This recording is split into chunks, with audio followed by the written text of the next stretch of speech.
minutes of A24, the podcast that takes a look at the A24 library 24 minutes at a time. I am Ethan Simi. And I'm Ben Lawhorn. This week on the pod, we are opening the door to the spirit world and reassessing if the A24 horror hierarchy has changed while we talk about the latest horror movie from A24, Talk to Me. When a group of friends discover how to conjure spirits using an embalmed hand, they become hooked on the new thrill until one of them goes too far and unleashes terrifying supernatural forces. This is the newest movie from A24. It is in theaters right now. We're going to talk about box office. We're going to talk about this movie. It is horror, which A24, that's their thing. That's their signature. But before we dive into that, just quickly wanted to note that this episode of the podcast is being recorded and produced during the 2023 WGA and SAG-AFTRA strikes. Without the labor of writers and actors, this movie literally wouldn't exist. We wouldn't be here talking about this movie and having this podcast. So, until the studios are ready to pay them fairly, the strike will be going on. And we, as a podcast, have decided, kind of in solidarity with that, will still be talking about A24 because they are not struck, because they have agreed to the terms of WGA and SAG-AFTRA, which is incredible. But we will not be talking about their movies that are on streaming platforms. Netflix, Apple TV Plus, these other types of platforms. So just of note, something to know and to remember that is still going on very strong right now. And we have a wonderful guest joining us to talk about that, to talk about Talk to Me, returning for the first time since Oscar season, which is crazy. Jamie Jirak, welcome to the pod. How's it going, Jamie? Oh my God, I can't believe it's basically August already. It's crazy. So much is happening. Thanks for having me back. Of course. We're stoked that you're here. I'm really excited. We wanted to get you on the pod for a little bit, and then our schedules finally aligned, and you were like, it's got to be horror. And we're like, awesome. This is going to be super great to have Jamie on. Jamie, anything to say about the SAG-AFTRA and WGA strikes before we get into Talk to Me? I think it's cool that you guys have set your own rules in terms of, not the streaming, all that. A24 is one of the better studios right now, and I think that's neat. I will say, I think we all have a nice, we're able to promote these movies that actors can't. And I think it sucks for them that they worked really hard on these movies and they aren't allowed to promote them. It's understandable. They have to strike. They deserve what they're asking for. But I see nothing wrong in us telling you all that Talk to Me is a good movie and you should see it because the cast cannot tell you. Yeah, 100%. I'm very excited to get into this. I saw it yesterday. And I somehow stayed the whole time. I was ready to leave so many times, so we'll get into it. But I'm super stoked to talk about this movie. Ben, you and I actually saw it at literally the same time. I saw it at 2:00 Pacific. You saw it at 3 p.m. Mountain. And so we spiritually connected through the spirit world of seeing this film. And we like to save it for the pod, as we do, as is good etiquette for content. And all I texted you at the end was like, I was like, Jesus fucking Christ. And you were like, holy shit. And I was just like, man, I cannot wait to talk about this movie. I do want to talk about opening weekend real quick, box office, because this movie cost $4.5 million to make, came out of Sundance. A24 snapped it up, as they do with original horror films, especially out of Sundance. And it opened to $10 million this weekend. It more than doubled its budget. Jamie, cinema's so back, right? Like, I mean, is this where we're at now? It's amazing. Like, I feel like we can't say the movies are back anymore after this month because they are back. Barbenheimer is the craziest phenomenon that's ever happened. It's insane that all of these franchise movies aren't doing well because people want original content. And like, you know me, I am the franchise queen. There's no limit to these franchise movies I can watch, but I also want original content, and I'm really happy to know that that's what the general public also seems to want. Last Monday, the day after Barbenheimer weekend, I saw Joyride, and it was packed on a Monday. I couldn't believe it. And that just I saw Theater Camp in theaters, and that I'm a theater kid, so I loved that. But the best part of the last week, I've seen so many movies, and to see everyone in pink is. I wore pink to Talk to Me because I just forgot that you're not supposed to do that at the movies. I'm like, I'm going to the movies. I have to wear pink. And it's just beautiful, everything that's happening. I mean, I feel a little bad for Tom Cruise, but other than that, he'll be fine. It'll be fine. I say we found the one thing that can stop Ethan Hunt. That's Greta Gerwig and Christopher Nolan. I think that's the only thing that can stop him. But I would like to say, I think Nolan has every right to hate Warner Brothers. They screwed him over in a big way in the past. But I hope he sent Greta Gerwig a fruit basket because I really don't think Oppenheimer would have made the money it did if it wasn't for Barbie, and which is crazy. Who would have thought? But I hope that he reached out to her because he didn't do that ticket picture thing that the Mission Impossible duo did and the Barbie duo did. And I hope he has some he can say screw you Warner Brothers all day long, but I hope he sends some gratitude to Greta. Yeah, I'm with you on that for sure. That definitely benefited from the whole Barbenheimer being together. Yeah, it's kind of unreal too that like people double billed it. Like that's just wild to me. Unfortunately, I couldn't double bill it and I didn't, but as Ben know and a lot of people know, like I've got my third showing of Oppenheimer tomorrow, and like Barbie shows are still sold out, literally like sold out. You can't go to them, which is so crazy. A week and a half after, 2 weeks after. I'm seeing Barbie for the third time tomorrow. It's like Barbie is my Oppenheimer, you know. Nice. Let's go. So, I'm hyped, third time, and I can't wait to go again. Oh, I'm so excited. Good. That's super cool. So yeah, A24 hitting another smash opening weekend. Pretty impressive. I think does definitely fall in line with that idea of Barbenheimer, right? Of original content. This movie, 95 minutes. Ben and I, we always talk on this pod. We love a good, tight movie. And it felt fast. It felt witty. It felt quick. It felt horrifying and hilarious. And I think a lot of that does have to go into the, opening box office and that word of mouth. Like before I even saw it, I mean, we were going to cover it on the pod no matter what. If it was bad, if it was good, if it was excellent. And I just kept hearing this is not just one of the scariest movies of the year, but one of the best movies of the year, just flat out.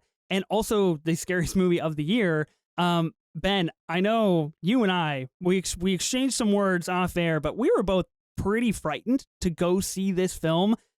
Luckily, you went with your partner, Ashley. I had to go by myself, and let me tell you, I was talking to myself of like, nope, we're not going to do that. And oh my God, I was so scared, Ben. What did you think of Talk to Me? So yeah, going there, two of the tweets that I had seen leading up to it is people comparing it, the way they felt after seeing it to both Hereditary and to Barbarian. And I was like, Jesus Christ, if this is the two movies that I'm going to be feeling like afterwards, like I have no idea what to expect here. Cause also those are like very different horror movies, but like they both definitely left an imprint on me when I saw them for the first time. And I'll say like, I think Talk to Me did it as well. Like I loved it. I had, once again, this feels like this is the constant story on this podcast. I had a fucking horrible theater experience. Like we had talkers. I think the girl to the right of me was getting finger banged like for the first 20 minutes of the show. Like it was just awful. It was so bad, but I was still able to like focus on the movie, which was great. Like it was so fun. I laugh when I'm seeing scary shit, and I was laughing quite a bit throughout this whole thing. It was just like, oh my God, like I can't believe this is happening right now. And it had quite a few of those moments, and they get you in the first 2 minutes. Oh my God. In the first 2 minutes, you're just like, wait, what the fuck just happened? Like it is intense. I had a really good time with this movie.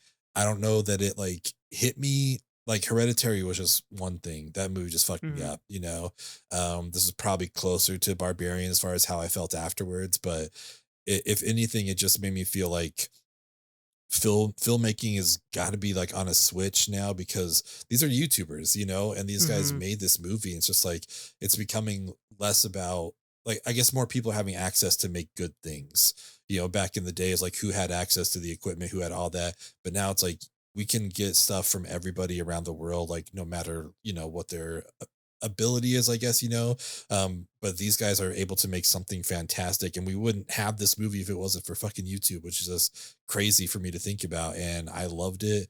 I thought it was really kind of a fresh take on some horror stuff.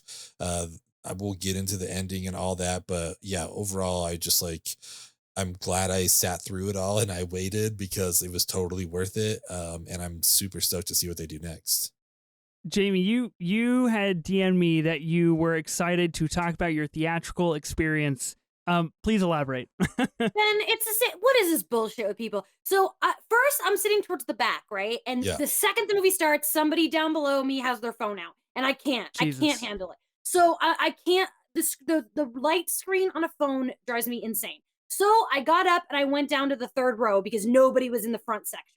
And I'm like, fine, I'll sit close. I prefer to sit further, but I don't really care. I'd rather not deal with that. Then the people behind me, which there's like a chunk, because like the front section is a little further ahead.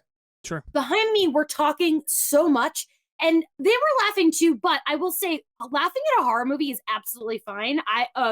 Boogeyman was a fun one because there's so many jump scares, and you laugh when you get scared like that. Yeah. But they were laughing at nothing, and it was driving me insane. Like literally, the dad is like, "Let me read you your mother's suicide note." What? There was nothing funny about it. It's not like this toe sucking lady. You can laugh at that. But like, I just, it was making me insane. And I was also by myself, and I just like, but my thing is, if I have to pick between talking and a phone light, I can drown out talking more than I can drown out light. Yeah. So I stayed there, but it's getting so bad. And I went on a Saturday night, and that was my problem. I have a rule normally, no Friday or Saturday night screenings, because that's when people who just are trying to looking for something to do go to the movies. Yes. I always go Thursday night because preview night are for people who actually care. And I usually have good experiences. So, but Friday and Saturday, I really try to avoid it because there's just no etiquette anymore. It makes me insane. It's nuts. I hate to break it to you guys. I had a great theatrical experience, to be honest with you. I'm happy for you. It was lovely. I went to my local spot, the Hollywood Theater. Great place. They were showing Oppenheimer in the main auditorium. So I did hear the atomic bomb go off about halfway through Talk to Me, which I was like, interesting sound editing, but I guess it's not this movie.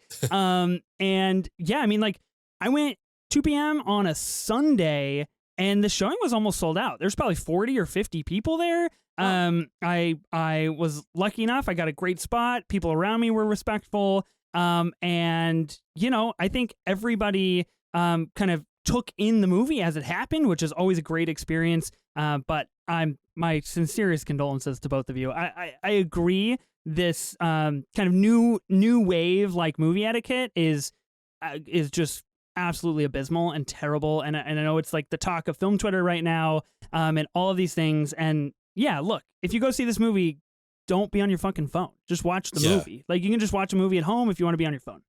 My little cousin, she's 14, and she storied a photo of the Barbie screen, and boy, did she get a lecture from me. I was like, because I've talked to her about this before, and I was like, it is up to you to teach your generation. You need to set an example. Like, you cannot be related to me and act this way. You represent the family. You can't do this. Yeah, we had some talkers in the row in front of us, and I knew it was bad when they showed the Poor Things trailer beforehand, and the girl was like, "Oh, Emma Stone," and kept talking throughout the whole thing. I was like, "Oh, this isn't a great sign." Like, sometimes people can just like whisper through a trailer, and they're going to be fine during the movie, but there was just 4 of them, and they were just like talking like they were at home. It's like, you guys, you're surrounded by people. Like, I know we paid matinee prices, but like, please shut the fuck up. Like, I just want to enjoy, honestly, like the couple next to me, we'll get into it, but the scene with Riley, like the scene, they were just like talking through the whole thing. I was like, you guys, like, what are you doing? Like, this is what, are you watching what's happening right now? And they're just like having a conversation. I was like, oh my God. And they left. Like, that's when I shushed them. I said, Jesus Christ, you guys. And then like, they finally stopped and they left like 15 minutes later. But I was like, oh my God, what is happening? What's your threshold, Ben? What's your like threshold for shushing? Because I did go to Oppenheimer on a Saturday night, like the first time. And I don't think I mentioned this on the pod, but guys next to me were just yapping, and that's a loud movie, and I can hear it. I had to shush them twice, and I have a very high threshold. Like, I get it. If you're having a good time with your buddies, that's fine. But I literally had to tell them to shush twice, and then the dude next to me ended up falling asleep with 45 minutes left in the movie, and I was like, oh, sick. So I sussed you out. You didn't even fucking care about this movie. You just wanted to chat and drink from your flask, which, like, do you, but not in my space, brother.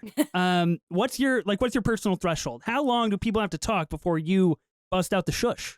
It's pretty high, mainly due to my like fear of confrontation. Like, I don't want to like cause any issues. So like, I'll put up with this as long as I can. But when this kid is like destroying his head, like, and you guys are just like still chatting, it's like, no, this is fucking way too much, you guys. Like, get out of here. This is insane. What's your limit, Jamie? You strike me as like pretty quick. I don't shush when I'm with Tony, my boyfriend Tony, he will say something. I struggle with that. I don't shush. I do the turnaround and the glare, Yes. which never really works. I before I shush, if I can move, I'll just move. Okay. Like that's my go-to move. I will a quick story. When I saw John Wick 4, same thing as this time. As soon as the movie started, this guy has whipped out his phone. And Tony got up. He's like, I'm going to say something. And I was like, let me do it. Because between the two of us, like, he's a tall dude. Like, he'll seem more aggressive than me. Yeah. So I went down and I said, I just went, hey, I'm so sorry. Would you mind turning your phone off? The light is really distracting. And I was shocked. The guy goes, oh my God, I'm so sorry. And he turned it off. But the way that he said it, the way that he apologized, it's like he had no idea he was doing something wrong. Oh. And that blew my mind. Yeah. He was apologetic. He turned his phone off. He didn't do it again. But this man had no idea that he was doing something rude. And that was crazy. That's insane. That's nuts. Crazy. Well, really fun theatrical experiences aside, Jamie, I didn't even ask you, what did you think of Talk to Me, the movie that we're literally talking about right now? I liked it. I didn't love it, but I did like it. I really liked how original it was. There's a lot of stuff in there I hadn't seen before. The whole hand was really clever. Mm-hmm. I loved the ending. And in retrospect, I'm like, I can't believe I didn't see that coming. But I really, right? I really enjoyed the ending. I enjoyed the performances. For me, I didn't think it was really scary. But I love horror. And I saw a tweet that was compared to It Follows. And to me, that's peak scary. That movie is scary to me. This was more, I like gore in like extreme ways, like Peter Jackson's Dead Alive, like that kind of stuff. I love extreme gore, but I hate like I can't watch movies with like surgery. I can't watch doctor shows. Oh, yeah. Okay. And so when people, I can't watch people like heads getting smashed. Like I've seen Once Upon a Time in Hollywood at least 25 times. I've only seen Brad Pitt smash that girl's face in the fireplace once. That's the only time I've closed my eyes every time.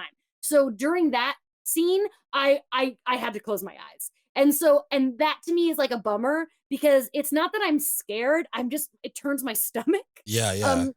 There wasn't really anything in this movie that I was like, but there were some moments where I was looking through my fingers, which is its own impressive, cool thing. Yeah. That's just not my preferred type of horror. I love gore, but I prefer like over the top, extreme, type of stuff. But otherwise, the more I think about it, the more I like it. Mm-hmm. Every year I do a ranking of every movie I've seen that year, and I've already pushed it up more and more after the couple days. It's a 3.5 for me, but it's a high 3.5. Mm-hmm. The only reason it's not a 4 is because I can't see myself rewatching it.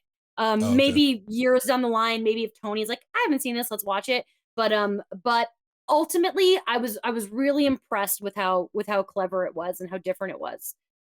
Yeah, I think it's interesting that you say that because to me, the more that I thought about it, and I did really, really quite enjoy it, the more that I think about it, the more I'm like, wow, I'm kind of excited to own this. So like, this might be my comfort horror movie. Like this might be the thing that like unlocks me being able to like watch horror more often because I did think it was so original. Again, it was like so witty and so fast and really pretty balls to the wall, I guess, like in terms, maybe not in terms of like, oh my God, I'm gonna have a nightmare, but like, oh shit, that's like scary stuff. That's like, I wouldn't want that to happen to me, or I wouldn't want to be in this situation, right? Like, obviously I don't want to be in a room where a little child is smashing their head into a table. But yeah, I had a really good time with this movie. And you mentioned the ending, and obviously we'll talk about it as we go through True Cinema, but I think what serves this movie both well and slightly disappointingly is the fact that it's 95 minutes. Like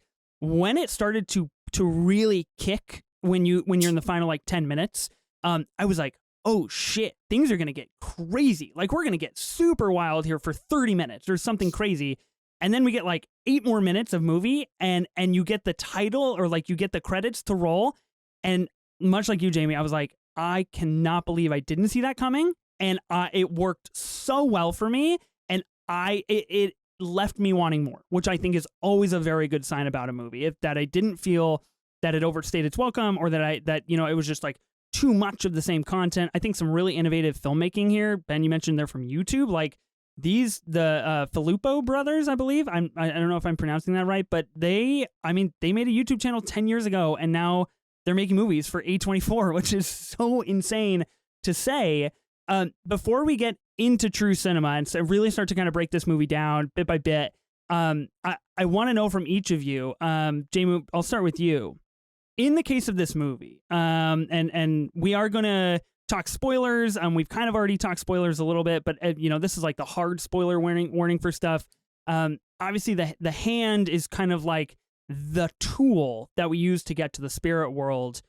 If you're in this movie, are you touching the hand? Are you saying, talk to me? Do you think you could do it? This is an interesting point because I do not believe in ghosts. I don't think they're real. Put a Ouija board in front of me, I'm having fun because I don't believe in it at all. No part of me believes in ghosts at all. But I'm also, if I'm in this scenario, if I'm in this and I'm watching what's happening, it seems pretty real. If I am in the reality of this movie, I think I'm getting the fuck out. I would like to think that real life Jamie and movie Jamie understand the reality of their situations differently. And I would say, fuck no. Bye-bye. Because I avoid danger at all costs. I am not a risk taker. I'm afraid of a lot of things. And although I don't believe in ghosts, if I was in that movie, I think that I would act differently than I would in real life. In real life, if you hand me the hand, yeah, I'll do it because I don't believe in ghosts. That makes sense. That's bold. That's very bold. Ben, my answer could not be more different. Ben, what is your answer? Would you hold the hand? Would you? Well, I guess first, would you say talk to me, and then secondly, would you say, I let you in? Because that's the real key here of letting everybody kind of into the spirit world. If I'm being like realistic about this, I'm doing it at the second party that I see it at, and I'm like the seventh person. You know what I mean? Like after I've seen like roster. 15 other people do it and come back and be okay, I'd be like, all right, maybe there is something here, but there's no way I'm doing what she's doing at the party the first time I see it, be like, fuck yeah, let's go. It's like, no, I need to see like 10 people come back from this and still be functioning human beings before I'm even thinking about doing it. Yeah, I need a sign-up sheet, and I need to be like right in the middle of that sign-up sheet. I need to know there's people ahead of me, that this has gone well, and I need to know that I'm not the last person where everybody in the group is going to fuck me over and let me go overtime, and really mess me up because other people, are waiting their turn. So I think that's important. I do believe in ghosts, and I do believe in spirits, and this, if I got invited to a party such as this and the hand was there, I guess it's interesting because in the case of Mia, the main character, like they only kind of know what it does through Instagram and through like this kind of really great commentary on attention culture and technology culture that we have right now. And so if I knew slightly what it did, I feel like I'd be a little bit more apt to kind of take a stab at it. But it's still a hard pass for me. My last question before we do True Cinema, A24 is kind of in this new era, and we'll talk about the maybe some horror ideas for A24 here at the very end briefly. But this new era that they're in, Everything Everywhere All at Once, Beau is Afraid, Marcel the Shell, these types of movies that are much more commonplace and much more like A24 made a great movie, and guess what? They're making merch. They're making hot dog fingers. They're making a Marcel the Shell little thing. They're making, Beau is Afraid keychains and T-shirts and all of this product that goes with A24, which is a very unique and interesting perspective for, a distribution company and a production company. How long is it going to take A24 to put out replicas of this hand? Because they did it with the Green Knight. They had like a limited run of like 100 swords that were like super expensive, but they sold out and people wanted them. I totally see them doing this, and I thought in the middle of the movie, like, oh shit, A24 is going to clean up on merch with this hand. Jamie, you think it's going to come out? I thought it during the movie. I was like, this is, it's like people like, oh, like it's easy money. Yeah. People will buy that. You know, I wouldn't, because it's not in my, I'm a big collector of memorabilia and stuff. I didn't love the movie enough to own it, but if I did, absolutely. I think it's because it's dope. It looks cool. It would look cool on my, I'm pointing to a shelf you can't see, but it would look cool on my shelf. Like and they could price that up. Oh, 60 bucks. No, easy. I'm sure they could hit triple digits and people would hand over for sure. Yeah. Without a doubt. Yeah, I mean, I've got my little Marcel and Everything Everywhere rock right here, so I am definitely the prime, suspect. The target market, like I'd get this in a heartbeat. Honestly, part of me just wants to see it just to read everything that's written on there. Yeah. Like all the stuff that was on there is like, I want to know what people have written on that thing. We have on one of our bookcases, we have like, it's just a gold hand. It's got like a thumbs up like that. And I was like, oh, this would look like pretty cool, like right next to that. So when and if they put these out there, I'm going to do my best because I think it'd be kind of fun. Yeah, I kind of do want it. I think it would look really cool if they put like something in the back of it where you could like put it on a wall, or like, if you like stick it to the wall so it looks like it's coming out of a wall. I think that would be cool. My small children, my small daughters, probably not think it's great in the house, but that's okay. Yeah. We could open, Oppenheimer opened up the conversation about atom bombs. We could talk about the spirit world. Movies really breaking down barriers here. Okay, let's talk about true cinema and start going through this movie. Ben, you already briefly mentioned the opening scene. We get this fucking sick oneer to open this movie, and you just know, you're just like, oh, these guys did their homework. Like, they know what catches and what is going to hook someone the first 4 minutes of this movie. Really kind of an interesting tone setter, because it does take place at a party where you're like, okay, you kind of get the vibe, you get the idea, and then, we realize it is someone that kind of has fallen prey to the hand, and then proceeds to stab this person in the kitchen in front of all these partygoers, and then stab themselves in the brain. As soon as that happened, I was like, oh fuck, like, we're off. This is like, we are not waiting around for anything. And people came into the movie after that had happened, and I was like, oh no, like, I'm so sorry for you. You missed it. Like, I'm so sorry.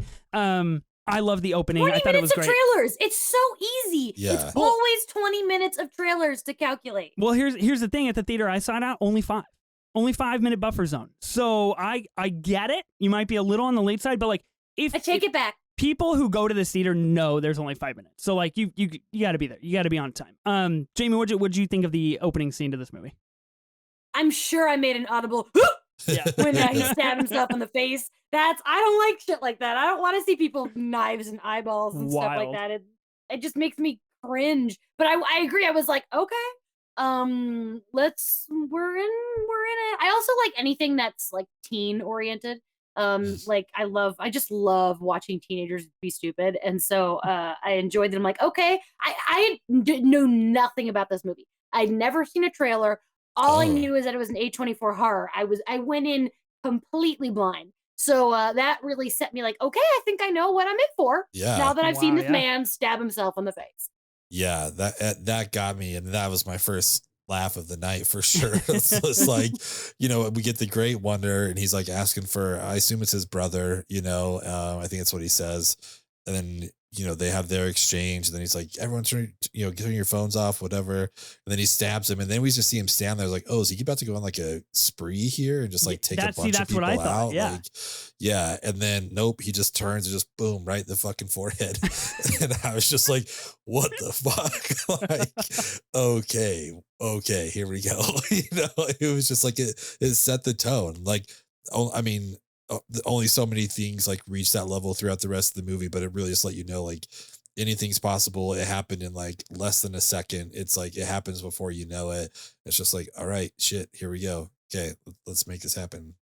I hate to be that guy, but I mean, that is a classic A24 feel. Like, that is a signature A24 opening 10 minutes, right? And we talk about it on this pod all the time of like, old A24 used to be synonymous with like the big twist. What's the big final 2 minutes that everything was a lie, or nothing is what it seems, or whatever the case may be. And they're still kind of synonymous with that. But, the openings to their horror films are exceptionally signature in being so over the top and so intense and so in your face. Next one, the kangaroo in the road. This is where we get introduced to Mia, our main character, and then Riley. This is her best friend's little brother.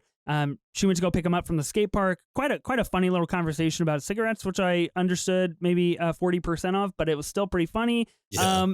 And we get a great moment of them just rocking the fuck out to Chandelier by Sia, which I loved, because I was just like, we're in it. This is fun because something is about to fucking go down, because they're having way too much fun and it's dark outside and Hereditary exists and things go bad in Hereditary. Like, has to be the case. They run into this deer on the road that is suffering. Mia attempts to run it over, can't do it, goes around the side.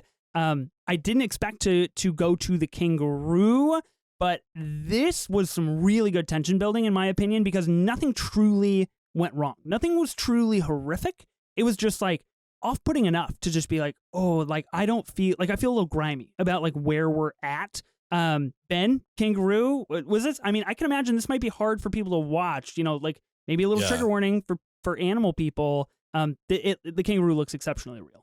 I will say it was one of my favorite visuals of the movie, though, is the callback later with the kangaroo in the hospital. Yep. Just like hopping off with like the bloody footprints. I'm like, oh, that's pretty rad, bringing that back in. So, yeah, I don't know. That was just an intense scene. But like you said, like nothing happens, but obviously I mean, I feel like it leans a little bit into what happens later on and her needing to be able to, make a move and she can't do it kind of thing. But yeah, that was an intense scene.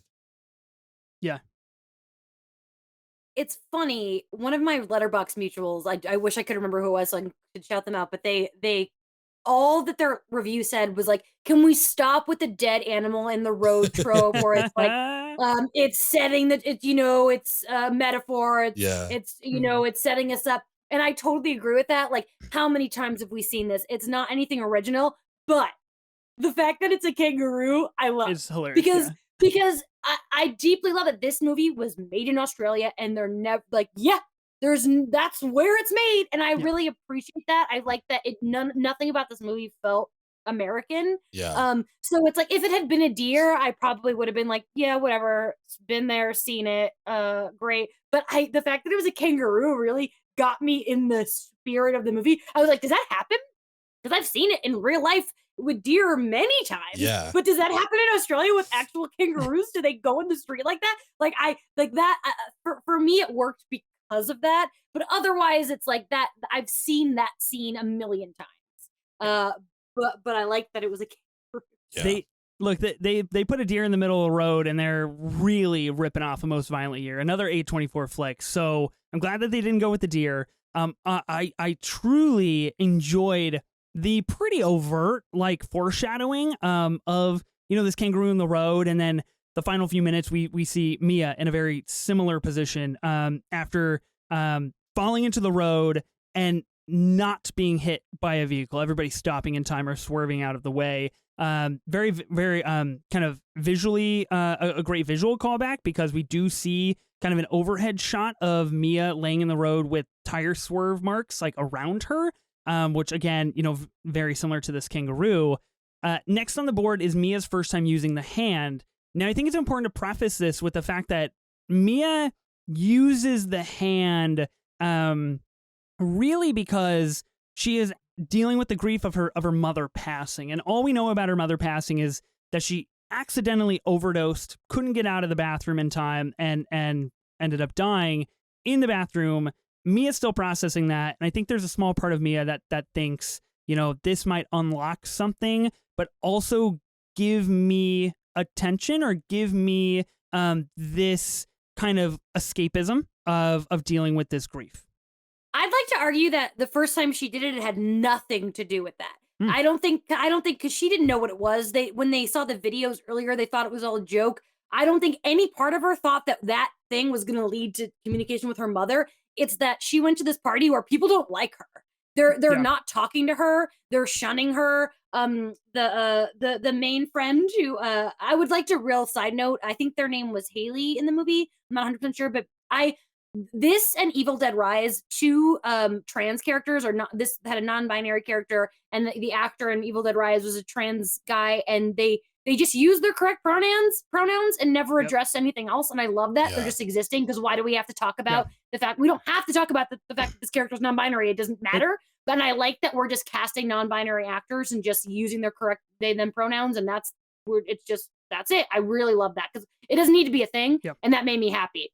But aside from that, no, that character, they don't like her, and so she's just trying to impress the popular kids by going in and doing the thing they're doing. I don't think any part of her in the beginning believed what was happening. She just wanted to try to be cool. Yeah. That character's name is Haley, played by Zoe Tarakis, I believe is maybe how you pronounce it. I thought they were a standout in this film, and really every time that they talked, I was just like, oh, cool. Like this is really enticing, really exciting. I agree with you, Jamie. I totally think that it was, again, that commentary on attention culture of what we have just become, because everything that is happening with this hand is being filmed, is being recorded, is being shown. You got to post that video. You got to send that out, send that to your people, all of these things. Ben, first time using the hand, Mia sees really fucking weird looking people, and I was just like, uh-oh, things are going to get kind of weird. Very Barbarian-esque, totally agree. And then goes in for more after basically being dared to you got to do this. You got to say, I let you in, and all of these things. What did you think? I mean, I thought it was, I agree with Jamie. I felt like it was I got to fit in here and maybe impress the ex-boyfriend a little bit kind of thing. But I thought what was really interesting is it kept sounding like all the dead people were almost underwater or drowning. I don't know. It felt like there was some special effect, I guess, to the sound that made them sound even creepier than normal. So that jump scare we get on the very first one is just, it's a lot, but then it's nope, you got to go back in, you got to do it again. And then we get a different person, and it helps us as the audience realize oh, every time they do this, it's someone different. That's kind of cool. Now we know a little bit more about this. And I think it pays off later on. So yeah, I thought it was a great scene. I want to add real quick that I love that as soon as she did it, we saw the ghost, so that we as the audience knew it was real instantly. Yeah. I appreciated that because I was like, oh, yeah. I like that a lot. Yeah. And juxtaposed to that point, I'll lead into our next little segment here. The kind of the party montage of everybody using the hand. We get a great montage of everybody doing this, all of the main people at this party. And they're all participating in using the hand and seeing different things and wild things happening. And what I think works so well about that is we don't see anything that they see. We see what Mia saw, and initially to know that Mia is real. But once we get that glimpse, that idea of what those spirits look like, what they embody, what these people do see when they use the hand, I thought the energy of this montage was really fun, much in line with the tone of the car scene that we got earlier in the movie. And you just imagine, which I think the movie does a great job of letting people figure out for themselves what might be happening. Can only imagine what kind of spirits are they seeing, what kind of demons are they facing. But it's really juxtaposed with this really fun party that you kind of want to be at, because everybody's having a great time and dancing and laughing. And it seemed like a blast. And I was literally just this is really fun. This is fun. We're just fucking conjuring spirits and we're having a blast doing it. And I really enjoyed it. Ben, party scene? I just needed that song injected in my veins. I immediately pulled up the soundtrack afterwards. I'm I love this song. I don't know what it is, but this is amazing. But yeah, to your point, one of the scenes that I like a lot is right before the montage. I believe it's right before, but it's when we're over the shoulder of someone sitting on the couch, and we pull focus from the table to the phone, and we're looking to see what they see through the phone, which is absolutely nothing. It's this is so interesting to be on this other side where it's nothing is happening, but you see this person freaking out, and what my girlfriend brought up the point as we're driving home. It's is that fun? Like, is it fun just to watch someone get possessed? Like, these kids are having so much fun, but it's like you're just sitting there watching this person freak out for a while. Like, is that a good time? Is that what a party is now? It's like, I don't know, but it was really cool to see, like, on the phone what it actually looked like to all of them. But again, like juxtaposed to like when we see the spirits or whatever they are, I really enjoyed that quite a bit. Yeah, definitely. It was fun. Jamie, would you want to be at that party in that instance? It did seem fun. I like, you don't get that a lot with like ghost stuff. Like just have like, oh, it's positive. These are good. Yeah, yeah. And it's almost like a drug. They treat it like a drug. I do want to say though, right before the montage, when the boyfriend is possessed and like makes out with the dog, I didn't want to miss this, so I'm glad you brought this up. I was gonna go back to it. When they cut to his like dog slobber mouth, I literally gagged. I had to like look away. I was so disgusted. My best friend had a bulldog for 10 years that like was just, bulldogs are disgusting. They're adorable. But like this dog, Cookie, in the movie you hear that's I lived with a bulldog and they are nasty. They're again adorable, love them, want to smoosh them. They're gross. And watching somebody make out with one really, really got my gag reflex. It was really gross. It's some really smart writing because we get two clear references to this dog to Cookie before we see this scene happen about how gross Cookie is. One time Mia walks in and is like, ew, like you have, Cookie's on the bed and he stinks, get him out of here. And the second time the mom walks in on Riley and his really fucking dumbass friend and is like, oh, did you fart or was that Cookie? And then walks out and you're just like, this dog is sick. Like this is a gross dog. That's bulldogs. They're gross. They're disgusting. And then Daniel makes out with him and you're just like, oh, my guy, I'm so sorry. Which does intrigue me on some level. Like it's kind of this fascination I have with my sleep as well, where like I would just kill to be part of like a sleep lab and just watch me sleep for like 8 hours and figure out what I do, because it's like, what happens when you're possessed? I guess anything goes. Like I guess there's no rules, and in Daniel's case, like my dude extremely backed up, so I guess the spirits are just like, let's let him loose. Yeah. I don't know, man. I did love though when Mia's like offers to do it again. She's like, get your thought dog out of here and no phones. It's like, yeah, no exactly. Like, so good. Okay, the first really big, really scary moment, Riley using the hand, begs his sister to let him use the hand. She, of course, says no. She's a very smart big sister. He wants to do it. He wants to feel involved. He wants to feel part of this party. And so Mia agrees to let him do it for 50 seconds instead of 90. Everybody else goes along with it. I thought he was going to choke, like on the spot, because we get a little nod to that earlier of like, is he choking? Oh my God. Like to when Daniel starts doing it, of, we got to let him out. And we see it through. And so I was like, oh shit, like he's just going to die. Like this is just going to be the end for Riley. Much worse things happen. And he ends up becoming, possessed and banging his head on the table and, very, very much Hereditary style. And then clawing out his right eyeball, which it's just like, even talking about him, just like, wow, like, I don't know how someone comes up with that. Like, I don't know how someone's just like, this is scary, let's put it on screen, because that's fucked up, in my opinion. It's crazy.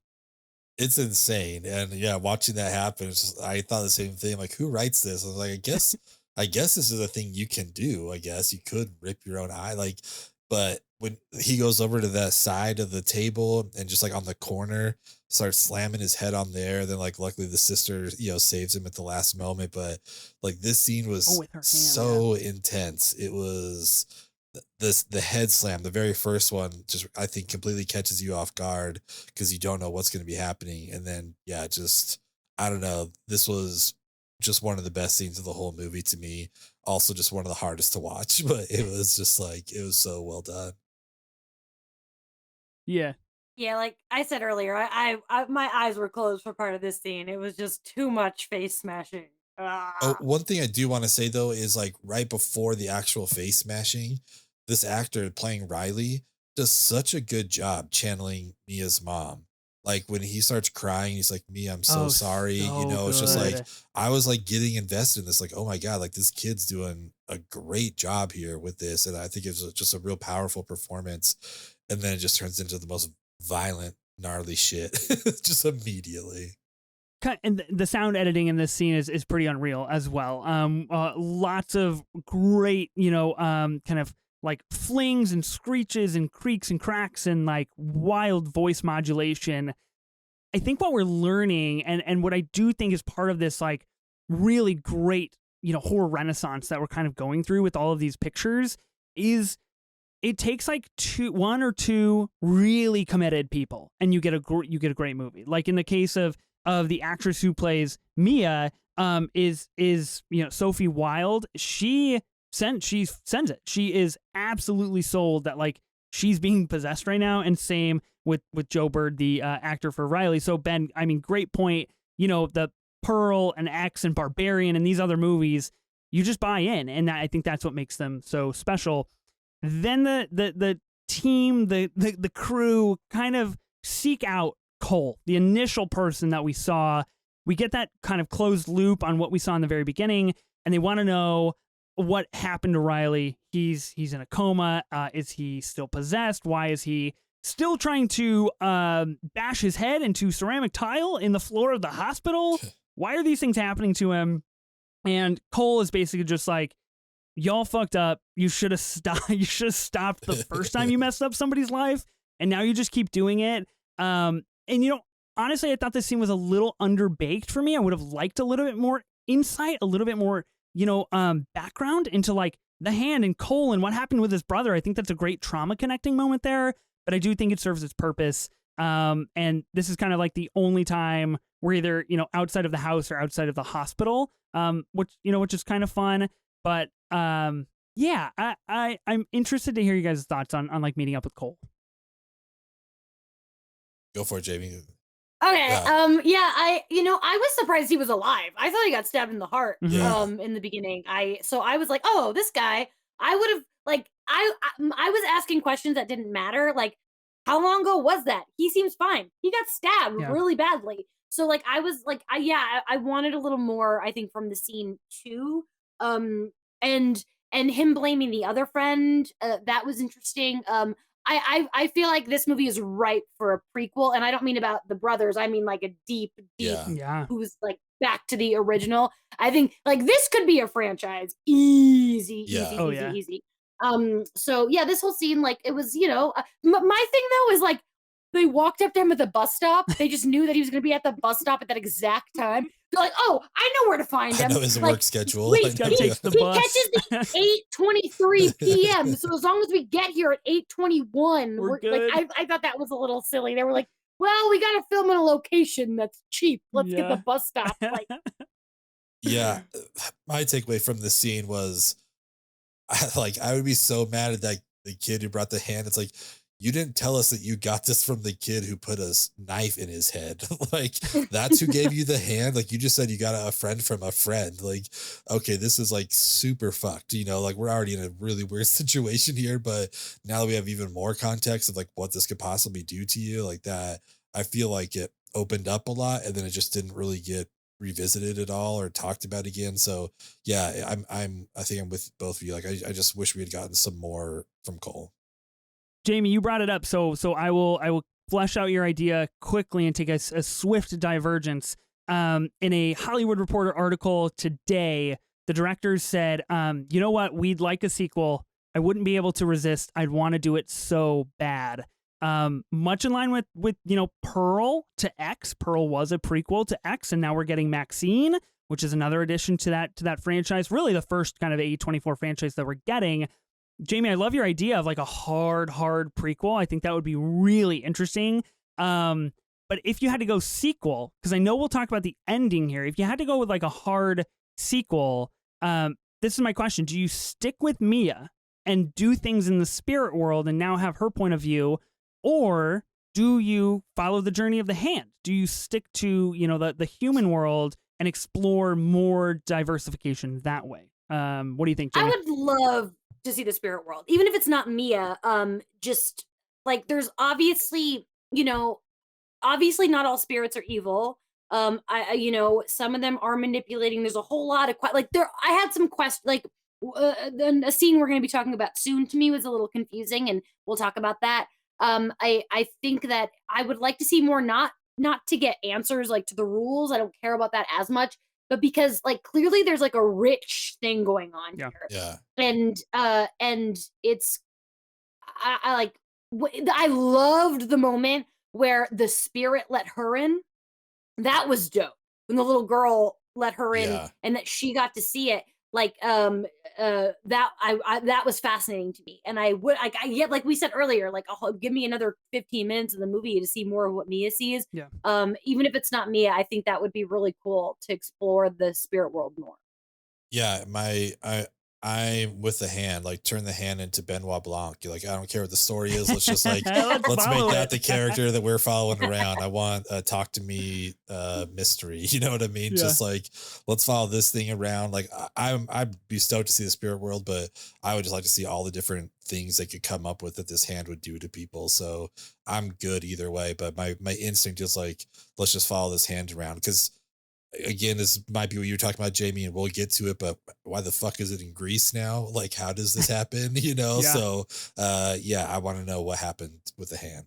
And the directors did mention in that very same article that they cast 6 real life hands as props, right? So they primarily used one. They had 5 additional, and according to them, this hand is just, you know, a one of many in the world. So I'd be very interested, kind of meeting in the middle with you guys of like, Ben, you mentioned like, how is it in Greece? That's a great question. Is it the same hand? Is it a totally different hand? Like where are these scattered 6 movies down the road? We can have a massive congregation meeting of all the crews with all the hands and do a super seance and like crazy things, which I think you could really build to and would be terrible and also really fun. But you know, I think that's really fascinating. And you know, I'm sure they're not like purposefully setting up a franchise or setting up a sequel, but it feels really damn close and it feels really fun because it's not so overt. It's not so intentional. There's no post-credit scene. Like it doesn't flow in that direction, which is fun.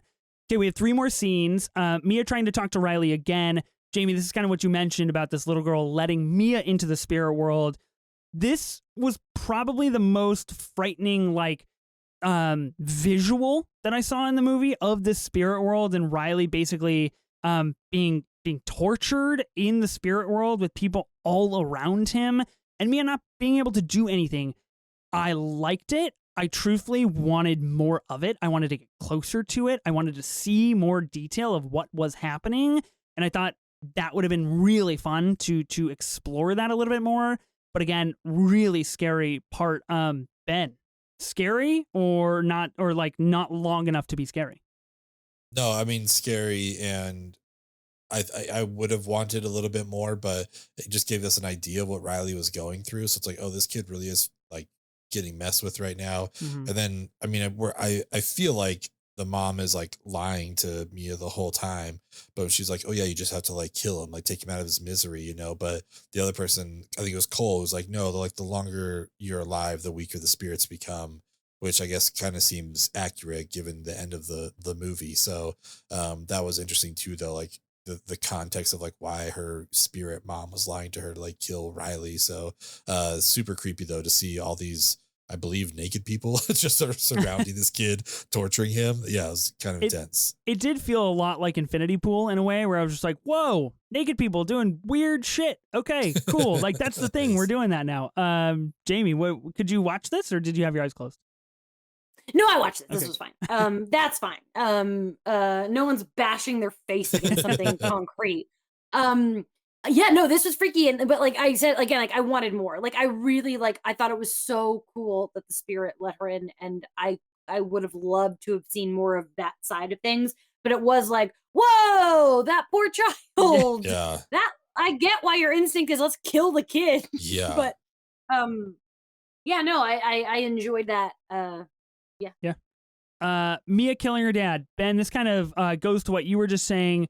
Mia's mom is, you know, and by this point in the story, Mia is doing this to connect with her mom and to see her mom and really try to get the truth about what happened. Mia's mom is basically with her and telling her like that's not your dad. I didn't write that note. This suicide note that her dad ends up reading to her. And this is the moment where we kind of get a glimpse into understanding what happened with Cole and his brother in the very, very beginning of like, oh, they embody real people. And like, you kill the real person, and that's how the spirit wins, because now they've collected another soul, Haunted Mansion style, to add to their array of the underworld, or the in-between world. And so understanding that story a bit more was really great. Also shocking, because it comes off, at least to me, it was like, I didn't know if the spirit truly embodied the person or if the spirit like projected like a second person. So like if you kill the spirit, then like you're good to go. It like disappears ghost style or something. Mia stabs her dad in the neck with a fucking pair of scissors. And that's when you're really just like, oh, like well, where do we go from here? I don't know. Like Mia's pretty toast. But yeah, R.I.P. Dad. Just tried to tell some truth, and it didn't work out. Jamie, what'd you think of that part? This is the scene that I was saying was like confusing to me, only because so it's like, okay, so they're making her think it's her father and reading this fake suicide note. But what is the end game there when the mom, the ghost mom, does say she should kill Riley? So I don't understand why they're fighting her when she's also doing a bad thing. Like that all of that seemed a little weird to me. I do think connecting it to the beginning makes sense. I actually didn't think about that, and that does work. But and putting on the face and all of that, and getting in her head. But the idea of him like reading a suicide note that wasn't real, that was odd to me, because it's not like this ghost mom is like, she's not like doesn't seem like a good spirit either. She's not like guiding her correctly either. So maybe they're just really trying to fuck with her on all sides. But there were the rules of it were a little weird to me in this scene. But it is true. Once she stabbed her father, it's like, well, yep, okay, there we are. So did real dad read a real suicide note? That's my understanding, is that's what happened. And then when she goes to the room, then like the ghost projection dad, that's when mom's like, no, I didn't write that note, whatever, while dad's still sitting on the couch. Like that was my understanding, is that real dad read a real note, and then they did like a possession dad to fuck with her later in the room. Well, because it's like, that's not your dad, and then there was another, so that's confusing then. If you're like, that's not your dad, but then that's also not your dad. So I don't know. So then, maybe I'm thinking about it too hard. No, I don't know. But in the end, though, I mean, does dad live? Because we see him at the end, right? And like when her friend shows up there, he's still somehow breathing. Like I thought he was a goner for sure the first time, but then when we cut to him when the friend's there, it's like, oh, you're alive somehow. Like, okay, I guess. Like I don't know. I think he may have lived, because in the end, when she sees him going, I think that's him like leaving the hospital. Interesting. Because he was walking into like leaving. I think that he somehow survived that. Okay, yeah, that's kind of what I thought too, but I didn't know for sure. Oh, see, that's really interesting. I agree now that it's pointed out, but I was like, my dude got stabbed in the neck with a pair of scissors. Like, you're not making it through, dude. Like you're done. But you're right. Jade does walk in. Which, kind of really kicks off this final 10 minutes. And again, a really energetic, sporadic kind of chase with Mia and the spirit world and Jade and Riley. And it did very much have some like Killing of a Sacred Deer vibes, where it's like, oh, we're in the hospital and we're fucked up, and like the people around us know what's happening, but we don't, kind of a thing. So I liked that reference, whether it was intentional or not. And then we get the end. Mia steals Riley out of the hospital, takes him to the side of the freeway, and is basically on the verge of pushing him into the highway. And Riley's kind of fading in and out between this old spirit and himself. And Mia's mom is like behind her, egging her on. And then something happens, and it ends up being Mia who falls into the road. And we see her walk away, her wake up. The next thing, she's in the hospital. Everybody is fine. Her dad is there. Riley is there. Jade and her mom are there. And then we cut to black, and then we see her reach out for a hand, and it ends up being people from another country, and she is the spirit. And then we get a massive needle drop, and we get the credits. And that's when I was just like, we fucking did it. That was sick. Like, we landed the plane and it felt really good and it felt snappy. And I liked it. Ben, you said the ending worked for you or didn't? It worked for me. I thought it was good. I think once she got up from that wreck, I was like, oh, okay, she's the spirit now. Like, she's like calling for people in the hospital and no one's answering. I was like, this is fucking cool. Like, they did a great job here. Like, for me, they landed the plane, you know? And so then when she goes to reach the hand and we see like all those people in Greece, I was like, holy shit, this is like, this is good. I thought they like did a great job. It did them though, like, lead to other questions. Cause like my first instinct, they talk about in the movie, like, oh, there's another hand out there somewhere, but this was also a left hand. I thought it was a right hand at first, you know. I was like, okay, so the other hand's in Greece somehow. That's cool.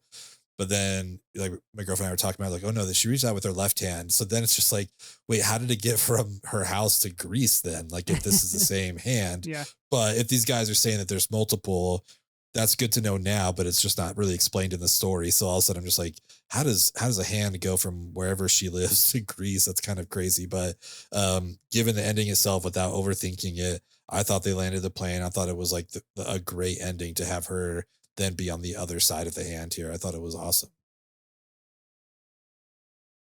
To me, I think that even if it was the same hand, it works for me because this could be so many years in the future, because that's like ghost spirit world mentality. She could have been wandering for a long time, even though we only saw it.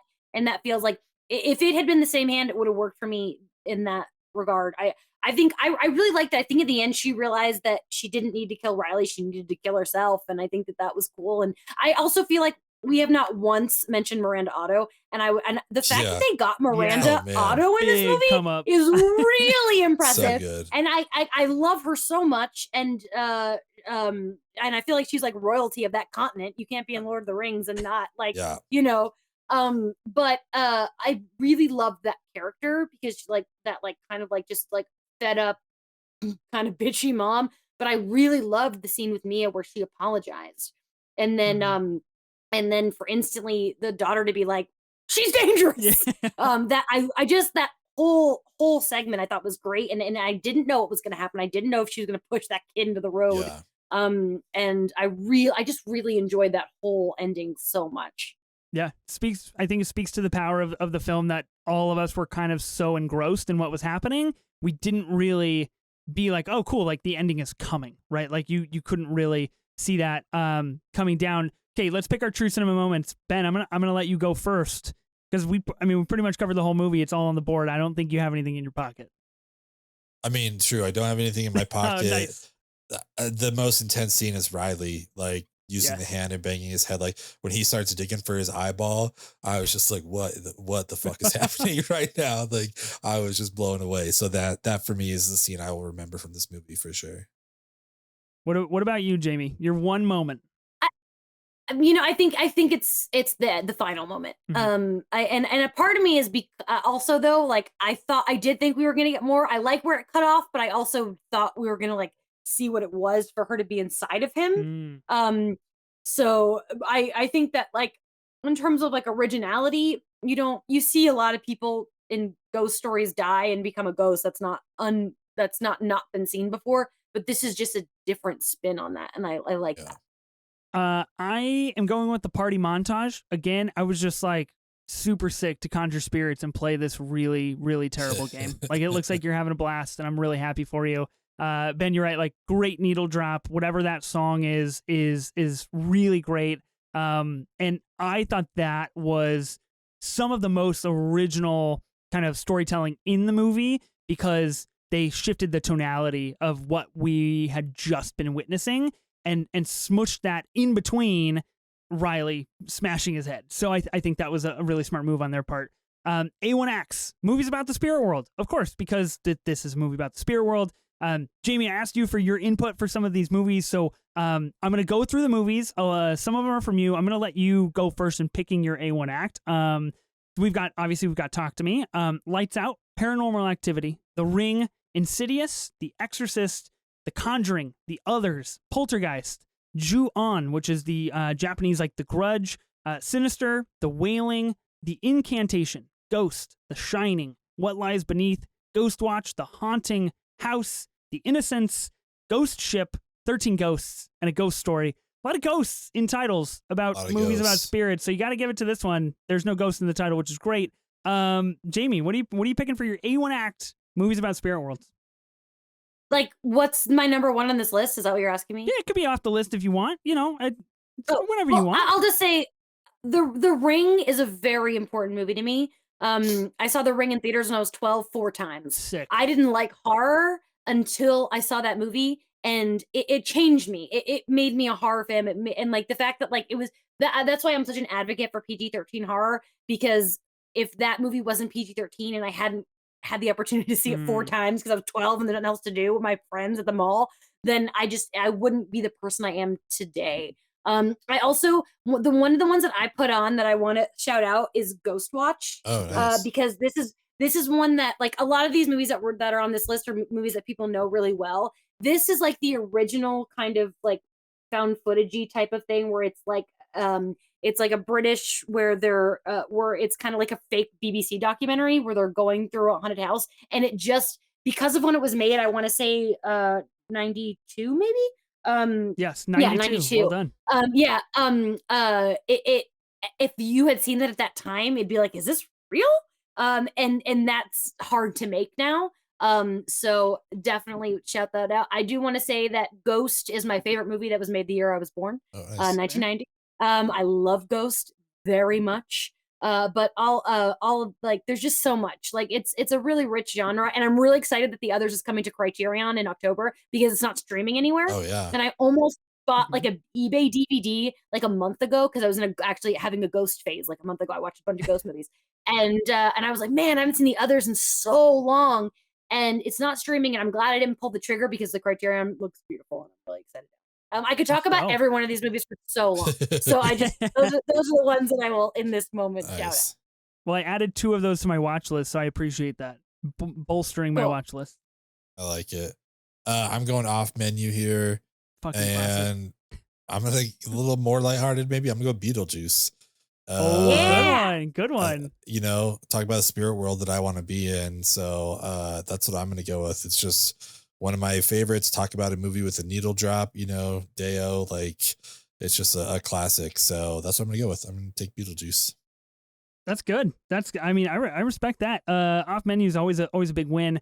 I am gonna go with Poltergeist because I remember seeing Poltergeist when, I could not have been more than 7 or 8 years old. Like, I just remember being petrified, just literally petrified. My mom showed me this movie.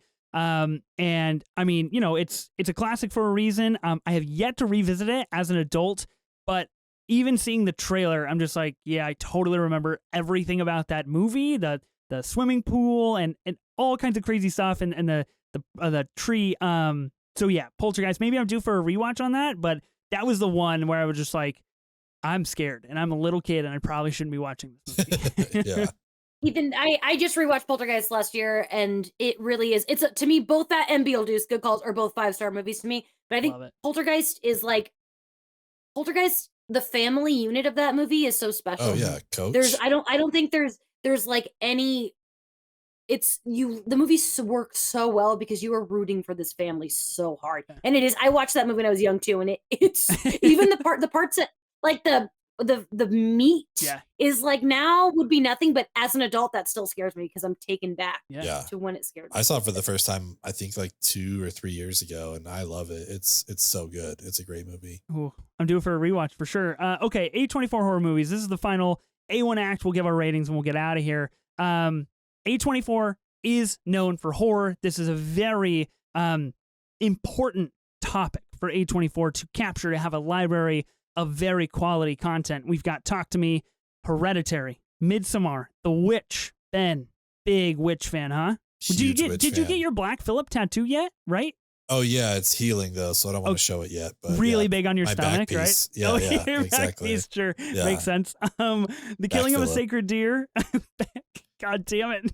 The Killing of a Sacred Deer, Enemy, Under the Skin, Climax, The Lighthouse, Saint Maud, Lamb, X, Pearl, Tusk, Men, Bodies, Bodies, Bodies, Beau's Afraid, It Comes at Night, In Fabric, and Green Room. Ben, I'm going to let you go first on this one this time. Oh, I mean, Midsommar. I don't know what else to say. Like, I love that movie so much. It's my favorite out of here, and it's like one of my favorites of A24. I just think to me, it's perfect. I love it so much. So yeah, I don't know. Anyone that listens to this show has heard me talk about this. There's like a 50% chance that if you listen to an episode, I've talked about it on there. So yeah, I love Midsommar. Yeah. What Ben and I are going to save our A24 maybe horror rankings for next week's pod, and we might be revisiting a new game we did on this show last week. Doing a little A24 spin on it. So we'll save that. I'm with you, Ben. It's Midsommar, but I'm not going to say anything more on that. Jamie, where does Talk to You fall within the A24 horror pantheon, and what is like your favorite A24 horror movie? Okay, so of these 20, I just counted, there are 20 movies. Okay. I've seen all except for 4. There are 4 on this list I haven't seen, but I've seen the other 16. And there are a lot of movies on this list that I love. I would put Talk to Me probably in the middle, somewhere. Yeah. I'd have to really think about it before I'd rank it, but I will tell you, of these movies, again, there are a lot on here that I love, but there is only one movie on this list there's one that is the clear winner, that it doesn't even come close for me. Wow. And that is The Lighthouse. I love The Lighthouse go so much. Let's go. I love Arpat so much. I love Willem Dafoe so much. I love that it's almost gay. It's so close to being gay. So close. It's like it's so weird. When I saw that movie in theaters, I remember like this. I can't believe it didn't get like nominated for sound. Mm-hmm. That like the sound design, everything about that movie is just rich and beautiful, and I love it. I love it. And there are movies on this list that I love, but it's so the clear winner for me. Nice. It's so fascinating because The Lighthouse is like definitely in this OG A24 horror group. It only came out 4 years ago, which I think is so incredible that like we've kind of shuffled ourselves to a new era already of like bodies and men and Pearl and these other things. A24 rankings for Talk to Me. What are you giving it? A through F24. You can add some pluses, add some minuses. Jamie, I'm going to let you go first and close us out with our rankings. So I gave it a 3.5. Okay. What is that out of 5? What is that in math? I don't know. It's like Shrootbucks to Stanley Nichols. You never know. B minus. Yeah. Yeah. I'll say B minus. Cool. That's good. Maybe C plus. I don't know. 3.5. 3.5 stars. You said B minus first. It's engraved already. Okay. You're living with it. That's fine. I feel fine about that. I'm also the most generous rater that's ever lived, so it's hard. I think I'm gonna go B plus 24. Wow, nice. There's a chance with rewatches this might crack the next letter grade, but for now, I'm gonna lock it in B plus 24. This is excellent because I'm a solid B24. I think they're look at us. Look at us. The whole B pantheon here. I think it's original. I think it's exciting. It is pretty terrifying, and it's great addition to like the A24 horror catalog. We kind of mentioned there were some parts we would have liked a little bit more of. And I think part of that is a symptom of a directorial debut, of a Sundance darling situation here. All right, we've done it. Talk to Me, the latest movie from A24 in theaters. Go see it. Go be scared. Go watch this kid decimate his head. And go watch it again if you've already seen it. Jamie, thanks so much for being on the pod. A pleasure talking about such disturbing and horrifying things with you. If people want to find more of you, where can they find you at? Well, I'm trying to TikTok more. I'm trying to do this new thing where because I've interviewed a lot of people that I have tattooed on me. So I'm trying to do TikToks where I like talk about this one story, and I just posted one today where I got to show Jamie Lee Curtis. I was just gonna say, great tat, yeah. So thank you. So I'm it's new. I feel like I'm too old for TikTok. We'll see. But I'm Jamie Jirak on there, Jirak. I'm also Jamie Jirak on Instagram. I'm Jamie Cinematics on Letterboxd, which is my favorite app. I'm also Jamie Cinematics on Twitter, but I'm kind of not using Twitter anymore because it's run by a transphobic asshole who is really fucking stupid. I really hope that Threads gets going. Yeah. I'm really rooting for Threads. I'm Jamie Jirak on there as well. Can I send out a recommendation? Please. Bet. This week I watched the greatest film I've watched all year. It is the hardest I've cried, and I couldn't tell you how long. It is Will Wember's Until the End of the World. The director's cut, it's nearly 5 hours long. Trust me, just watch all 5 hours. It's on the Criterion channel. If you have that, Okay. it blew my mind. And at first I was afraid of the runtime, but 4 hours and 47 minutes is 10 minutes shorter than Barbenheimer. Think of it that way. I like that. Wow, bringing it modern day. I appreciate that. That's really good. Amazing. Yeah, Jamie, thanks so much. I mean, sounds like you're everywhere, so I'm sure people will be able to find you wherever they are. Next week on the pod, we are doing another little collaborative ranking is what is planned for now. We did a Christopher Nolan collaborative ranking. And I have not been able to sleep in nearly a week because Ben ranked Tenet at 11 after he promised me he wouldn't play me like that. What are you gonna do? So come on, I had to fight. Unbelievable. We're not going to rehash that now. So we're gonna do it again with A24 horror. We might have a guest, we might not. We will see. But another really great pod coming to you in the future. Ben, talk to me. This is great. Great movie. Great A24 edition. Great pod. I'm curious, depending on how many movies we do next week, if Talk to Me is going to end up on that list or not. So interesting. We'll see. We'll see what happens. Let us know what you guys thought about Talk to Me. Has your A24 horror hierarchy been changed? That's a little bit of a tongue twister, the horror hierarchy. That's I can't believe you made me say that twice tonight. So notice how I said it 0 times because I wrote you it for you. All mine. I like it. But yeah, let us know what your thoughts are on that. We're on Twitter and Instagram at 24 minutes of A24. We're also on YouTube where you can watch our beautiful faces talk about this stuff and our lovely guests as well. So make sure to subscribe and ring the bell, do whatever you need to do on YouTube. And then if you have any interest in supporting the pod, we have a Patreon now where we talk about movies that aren't A24 movies.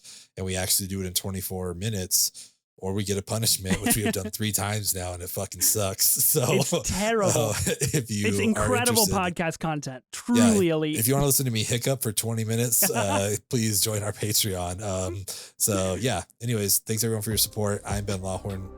And I am Ethan Simi. Spring break forever, bitches.